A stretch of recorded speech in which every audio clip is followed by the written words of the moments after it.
Hello everyone, this is Suman Gupta. Welcome you back to my channel Celestial Tutors. Today in this video we are going to work on chapter 7 Triangles of class 9. इस chapter का नाम ही triangle है, तो सबसे पहले समझते हैं triangle का मतलब क्या है। ट्रायंगल दो वर्ड से मिलके बना है, tri and angle. Tri means three, any shape which is made up of three angles और three sides is called triangle.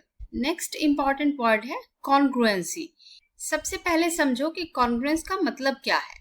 Congruence means two figures have the same size and shape. हम real life examples लेते हैं। आप दो bangles लीजिए same size की, दोनों bangles को जब आप एक दूसरे के ऊपर रखेंगे और फ्रंट से उसको व्यू करेंगे तो आपको वो एक ही बैंगल नजर आएगी। फॉर एग्जाम्पल, आप एक पेपर में से दो सेम साइज के स्क्वायर्स कट करो और उसको एक दूसरे के ऊपर रखो तो दोनों पेपर्स आपको एक ही नजर आएंगे। तो जब एक शेप दूसरे के ऊपर सुपर इम्पोज हो जाए इन सच अ वे कि आपको दूसरी शेप नजर ही ना आए, दिस इज कॉल्ड कॉन्ग्रुएंसी। तो कॉन्ग्रुएंसी का मतलब क्या हुआ कि जब भी दो फिगर्स की सेम साइज है और सेम ही शेप है तब हम कहेंगे कि वो दोनों फिगर्स कॉन्ग्रुएंट हैं। This is the first rule of congruency, SAS rule. यहाँ पर देखो SAS, S stand for side and A means angle. एक ट्रायंगल की दो साइड्स और उनके बीच का एंगल दूसरी ट्रायंगल्स की दो साइड्स और उनके बीच के एंगल के इक्वल है, then we say that those triangles are congruent by SAS rule. अब एक बात का आपने ध्यान रखना है कि ये है SAS, दैट मीन्स जो A है एंगल है, that should be included angle, मतलब कि वो एंगल इन दो साइड्स के बीच में ही होना चाहिए। फॉर एग्जाम्पल, ये दो ट्रायंगल्स हैं हमारे पास, ये साइड इसके इक्वल है, ये साइड इस साइड के इक्वल है और ये जो एंगल है वो इसके इक्वल है। अब देखो ध्यान से कि दो साइड्स हैं और ये जो एंगल है उन दोनों साइड्स के बीच में लाई कर रहा है, राइट। तो ये हो गया S साइड एंगल साइड, और इधर भी क्या हो गया, साइड एंगल साइड। तो हम कहेंगे कि ये दोनों triangles are congruent by SAS rule, क्योंकि देखो नाम से ही पता चल रहा है दिस इज SAS। A जो है वो सेंटर में है, दैट मीन्स आपका एंगल भी दोनों साइड्स के सेंटर में होना चाहिए। Okay, let's start working on this first problem of exercise 7.1। ये जो साइड्स के ऊपर ये ऐसे बार होते हैं, इट मीन्स कि ये दोनों इक्वल साइड्स को रिप्रेजेंट करने के लिए होते हैं, राइट। अगर कहीं पर दो, सपोज ये ऐसे दो बार्स हैं तो इट मीन्स ये BC साइड BD के इक्वल हो। तो अभी इस फिगर में हमें क्या गिवन है कि side AC equals to AD and AB bisect angle A। ये जो AB लाइन है it is bisecting angle A। Bisect का मतलब होता है हाफ हाफ में डिवाइड करना, मतलब कि जितना ये वाला एंगल है उतना ही ये भी होगा। इट मीन्स कि we have angle CAB equals to angle BAD, ठीक है। अब हमें शो करना है कि triangle ABC is congruent to triangle ABD। आपने ध्यान रखना है कि कॉन्ग्रुएंसी प्रूव करने के 3 पॉइंट होते हैं। अब बच्चों देखो, हम ज्योमेट्रिक प्रूफ लिखने जा रहे हैं तो ये उसी फॉर्मेट में होना चाहिए। सबसे पहले आप गिवन लिखोगे जो भी आपको दिया है एंड देन टू प्रूफ, हमें प्रूफ क्या करना है, और उसके बाद आता है main body of the proof. अब यहाँ पर हमें 3 पॉइंट्स प्रूव करने हैं टू प्रूव द कॉन्ग्रुएंसी। तो फर्स्ट पॉइंट क्या था हमारे पास, AC, this side AC equals to AD, और साइड में रीजन लिखना बहुत जरूरी है, ये चीज तो हमें गिवन ही थी। सेकेंड पॉइंट क्या है, we are given that AB is bisector of angle A, right. तो इससे हमें क्या मिला, angle CAB equals angle BAD। अब आपने एक चीज का ध्यान रखना है, यहाँ आप इक्वल साइन ही लिखोगे क्योंकि ये जो साइड्स हैं और एंगल्स हैं ये इक्वल है। एंड इसका रीजन क्या है, given AB is bisector of angle A। और थर्ड पॉइंट है कि जो AB साइड है that is common to both the triangles. तो कॉमन साइड वाला जो पॉइंट है वो हमें कई क्वेश्चंस में देखने को मिलता है। तो AB equals AB, this is common side. अब देखो बच्चों, जब तक हमें ये तीनों पॉइंट्स नहीं मिल जाते तब तक हमारे ट्रायंगल्स कॉन्ग्रुएंट नहीं होंगे। हमें यहाँ तीनों पॉइंट्स मिल गए, in geometry these three dots represent therefore. तो हम लिखेंगे therefore triangle ABC is congruent. ये साइन होता है congruency का. इक्वल साइन डाल के आपने ऐसे एक S की शेप में लिख देना है. This is called congruency. तो triangle ABC is congruent to triangle ABT. तो यहाँ आपने congruency का रीजन लिखना है कि ये जो ट्राइंगल्स हैं ये किस रूल की वजह से congruent है. ये वाला जो पॉइंट है दिस इज साइड, ये वाला पॉइंट है एंगल एंड ये वाला पॉइंट है साइड. ठीक है. और अब हम चेक कर लेते हैं कि जो एंगल है क्या ये दो साइड्स के बीच का है. Is this included angle. तो यहाँ देखो ये एक साइड हो गई, ये साइड हो गई और ये इन दोनों साइड के बीच में एंगल बना है. इसी तरह से दूसरी ट्राइंगल में ये साइड हो गई, ये हो गई और इन दोनों के बीच का ये एंगल. Angle is included. तो हमारा ये प्रूफ भी ठीक है. तो यहाँ हम लिखेंगे इसका reason triangles are congruent by SAS rule. Next part में क्या पूछता है, what can you say about BC and BD. ये जो दो साइड्स हैं BC एंड BD, इनके बारे में आप क्या कहोगे. यहाँ हम एक चीज अप्लाई करेंगे CPCT रूल. CPCT का मतलब है C means congruent, parts of congruent triangles are equal.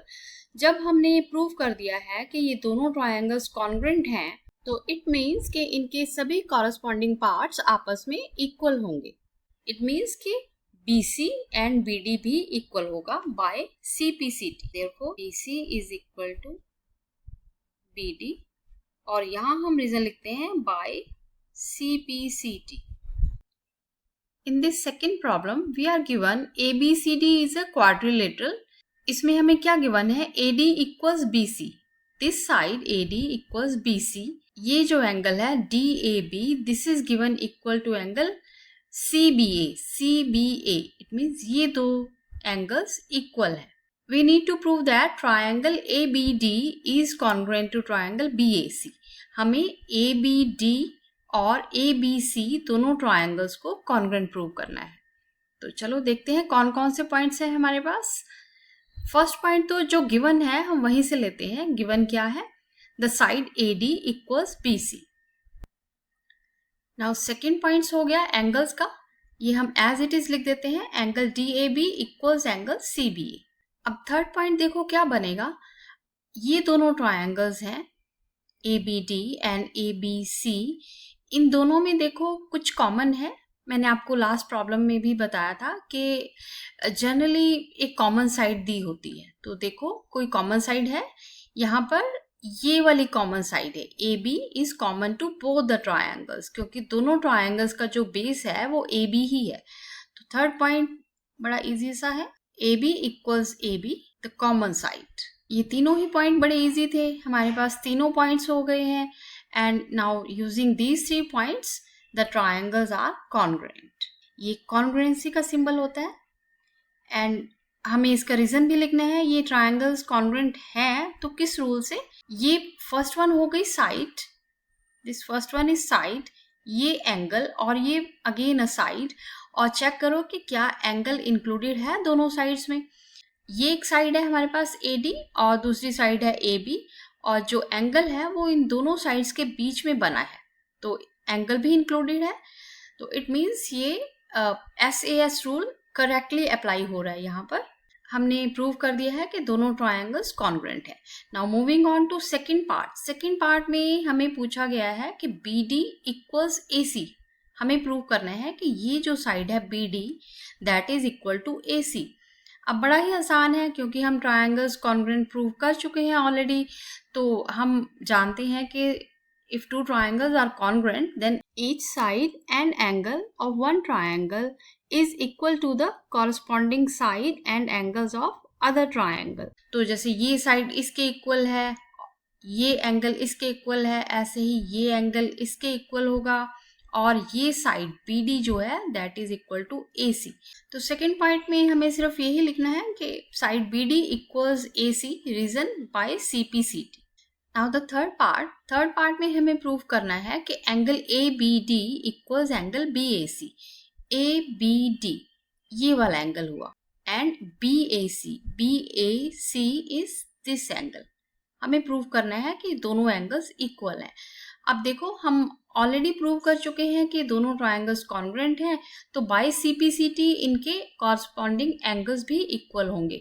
अब देखो ये जो एंगल है बी, ये किस ट्रायंगल में लाई कर रहा है? ये इस ट्रायंगल में लाई कर रहा है, ए बी डी में।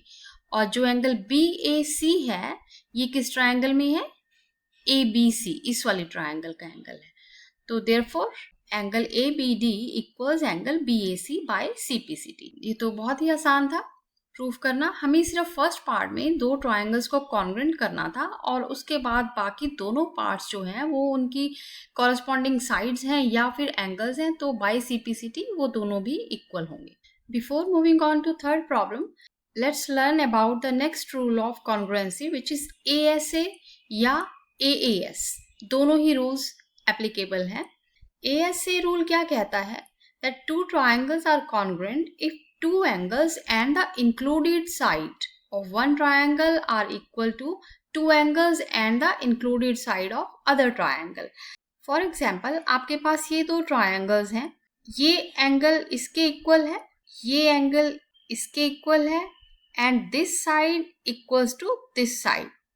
तो देखो ये क्या हो गया? This is angle side angle, angle side angle. तो हम इसको कहेंगे कि ये जो साइड है that is included between two angles. तो यहाँ कौन सा रूल अप्लाई हुआ? ASA, angle side angle. First rule हमने किया था SAS, साइड एंगल साइड। उस केस में क्या था कि दो साइड्स के बीच में एंगल इंक्लूडेड होता था, बट यहाँ पर दो एंगल्स के बीच में साइड इंक्लूडेड है, then it is called ASA। Next है AAS। अब देखो AAS भी इसी का ही एक अनदर वर्जन है। AAS रूल में क्या होता है कि any two pairs of angles and one pair of corresponding sides are equal. कोई भी दो angles, suppose this angle equals to this angle and this angle equals to this angle, तो साइड इनके बीच की साइड नहीं होगी बट कोई और ही साइड होगी। ये भी हो सकती है this side equals to this side, या फिर ये वाली साइड भी हो सकती है। तो आप देखोगे कि this side is not included between these two angles, right? तो इस केस में हम क्या कहेंगे? This is AAS, angle angle side. तो ये कौन सा रूल हुआ? AAS. Next, for this third problem, we are given that AD and BC are equal perpendiculars to a line segment AB. देखो बच्चों, इन दोनों वर्ड्स में हमें बहुत कुछ दिया है। इक्वल परपेंडिकुलर्स, इसका मतलब कि जो परपेंडिकुलर्स हैं AD एंड BC, ये दोनों इक्वल भी हैं, ये साइड्स दोनों इक्वल भी हैं एंड परपेंडिकुलर्स भी हैं। इट मीन्स कि ये दोनों 90 के एंगल्स भी हैं। तो हमें यहाँ से दो चीजें मिल गई, equal sides and equal angles. अब हमें देखना है कि थर्ड पॉइंट हम इसमें क्या लेंगे। साइड तो कोई नहीं है हमारे पास, तो हम एक एंगल ले सकते हैं, ये वाले दो एंगल्स। देखो ये दोनों इंटरसेक्टिंग लाइन से मिलके बने हैं angles, so these are vertically opposite angles. जैसे इंग्लिश लेटर X की तरह जो लाइंस कट करती हैं वो दोनों आपस में वर्टिकली ऑपोजिट एंगल्स बनाती हैं। तो ये दोनों हो गए वर्टिकली ऑपोजिट एंगल्स। तो चलो हम पॉइंट्स लिखते हैं, बट हमें प्रॉपर फॉर्मेट फॉलो करना है। सबसे पहले हम लिखेंगे गिवन, फिर to prove and then main body of the proof. अब देखो बच्चों, जो गिवन होता है वो हम एज इट इज लिख देते हैं from the given statement. As it is हम उठा के यहाँ लिख देते हैं AD and BC are equal perpendiculars. और हमें प्रूव क्या करना है? That CD bisect AB। अब आप ध्यान से देखो, यहाँ मिस्टेक नहीं करनी, CD इज बाइसेक्टिंग BA। तो हमें प्रूव करना है कि BO, ये वाला part is equal to this part. बहुत से बच्चे इसको मिसअंडरस्टैंड कर सकते हैं कि OD इक्वल्स OC। हमें OD और OC नहीं प्रूव करना, क्योंकि हमें ये नहीं पूछा गया कि AB is bisecting CD, right? AB CD को बाइसेक्ट नहीं कर रही, बट CD AB को बाइसेक्ट कर रही है। तो हमें क्या प्रूव करना है कि ये दोनों parts OB and OD equal है। तो सबसे पहला पॉइंट तो यही हो गया, the side BC equals to DA। Second point हो गया angles, given each angle 90 degree, क्योंकि परपेंडिकुलर्स थे और हमें पता है कि परपेंडिकुलर्स 90 डिग्री के एंगल्स होते हैं, तो each 90 degree angle was given. और थर्ड पॉइंट हमने लिखना है angle BOC equals angle DOA. Reason, vertically opposite angles. In short, we can write VO angles. हमारे पास यहाँ 3 पॉइंट्स हो गए हैं कॉन्ग्रुएंसी प्रूव करने के लिए. एक बात ध्यान रखो कि हम कॉन्ग्रुएंसी जब तक नहीं प्रूव कर सकते जब तक हमारे पास 3 पॉइंट्स ना आ जाएं, right. So here we have 3 points, but check out के कौन सा रूल अप्लाई कर सकते हैं. यहाँ पर हमारे पास है 2 एंगल्स एंड 1 साइड. तो आप चेक करो कि यहाँ पर ASA अप्लाई होगा या AAS. चेक करते हैं कि क्या जो साइड है equal side BC and DA, क्या ये एंगल्स के बीच में लाई कर रही है. एंगल सेपरेट है और साइड जो है वो अलग से है. तो this is not ASA, this is AAS. Therefore triangles OBC is congruent to triangle ODA by AAS rule. But हमें यहाँ पर कॉन्ग्रुएंसी तो प्रूव नहीं करनी थी. हमें क्या प्रूव करना था कि BO equals OA.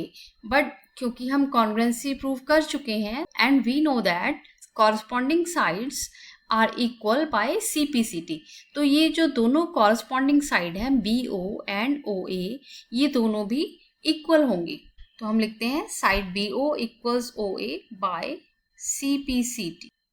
तो देखा बच्चों, था ना ये क्वेश्चन इजी. बस आपने ये ध्यान रखना है, ध्यान से देखना है यहाँ पर ASA रूल अप्लाई होगा या AAS.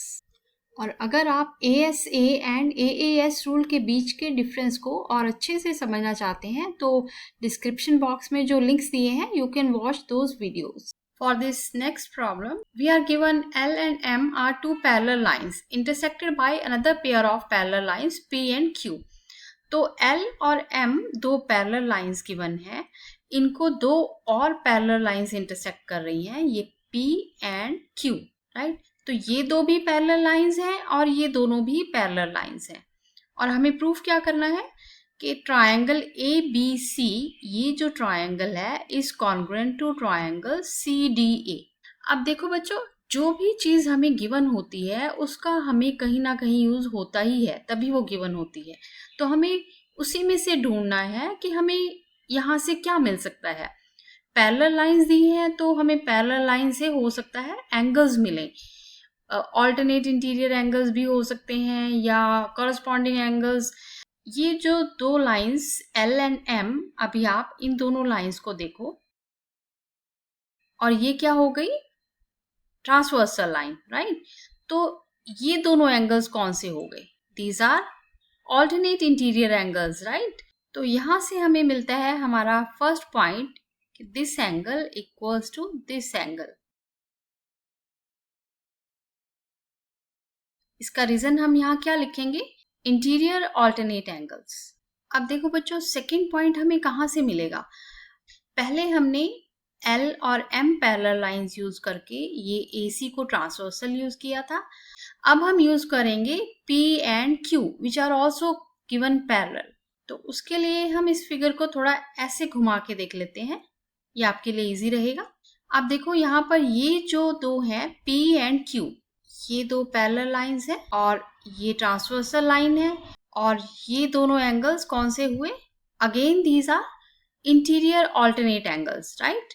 तो हमें एक और पेयर ऑफ एंगल्स मिलता है जो कि इंटीरियर ऑल्टरनेट एंगल्स हैं.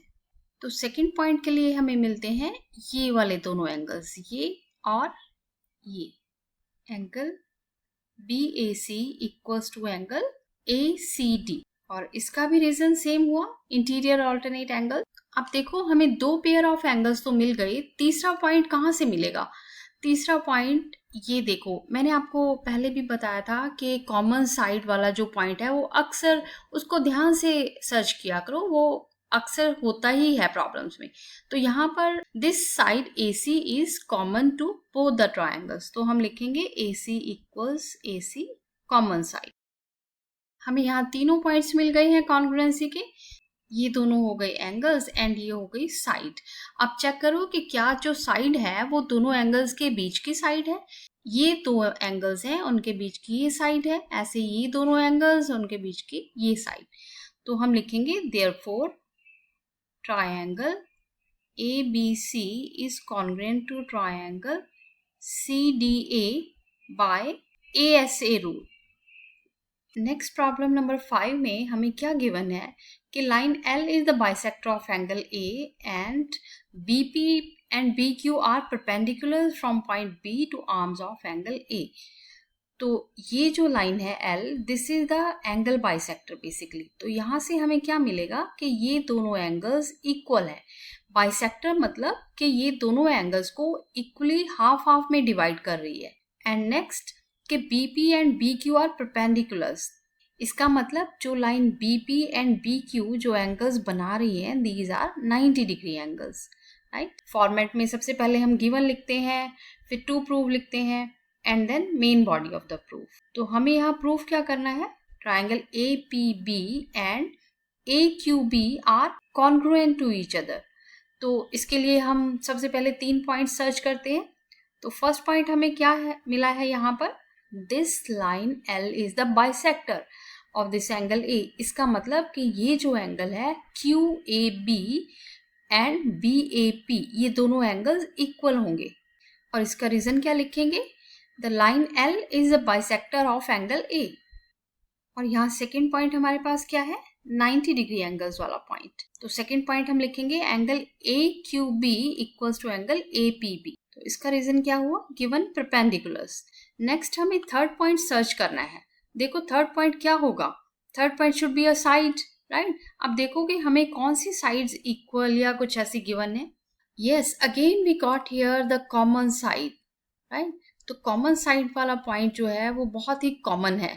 तो मोस्ट ऑफ द प्रॉब्लम्स में कॉमन साइड वाला जो पॉइंट है ये काफी ज्यादा यूज हुआ है। तो थर्ड पॉइंट हमें मिला AB equals AB common side. So now we can say that triangles APB is congruent to triangle AQB by AAS rule, क्योंकि दो हमारे पास एंगल्स हैं और एक साइड है, और ये जो साइड है वो दोनों एंगल्स के बीच की इंक्लूडेड नहीं है। तो that's why it's not ASA but it's AAS। Second part के लिए हमें प्रूव करना है कि BP इक्वल्स टू BQ, कि ये दोनों साइड्स इक्वल हैं।